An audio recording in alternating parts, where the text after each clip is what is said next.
Izay ny tontolon'ny baolina kitra ivadika eo amin'ny fibatana Fonjamby isika tafaverina tanindrazana tamin'ny alakamisy teo ry zareo délégationna avy niatrika ny fedinan'ny tompon-dakany Afrika teo amin'ny fibatana Fonjamby tsara ny vokatra ho an'ny ekipa pirenena malagasy satria atleta efatra no nentin'ny fédération tany medaly 5 no nentsika anody ka ny medaly 9 no volamena tamin'ireo 5 ireo nitsenain'ny fianakavian'ny haltérophilie ny avy eo anivon'ny ministère ny tanora sy ny fantanjahantena tetsy ivato izy ireo ny alakamisy tolakandro teo. Tao anatin'ny endrika mirana sy afaliana no tsenan'ny fianakaviamben'ny mpibata Fonjamby azy efatra mianadahy avy any Egypte niaro ny voninahitry Madagasikara. Medaly volamena 9 sy volafotsy 3 no azon'ny Madagasikara nandritra aty fedina ny tompon-dakany Afrika ity.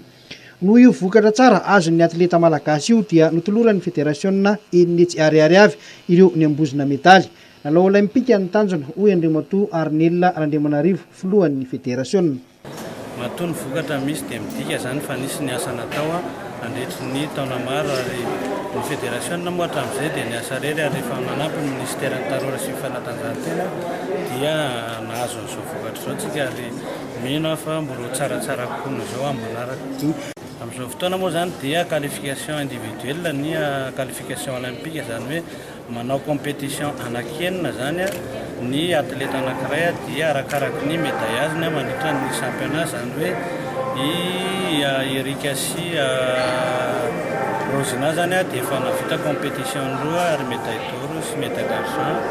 Medaly volamena 3 norombahan'ny Rosina, medaly volamena 3 ihany koa ho an'ny Eric Herman Andresitoaina ary medaly volafotsy 3 ho an'ny Tojo Andretsotoaina.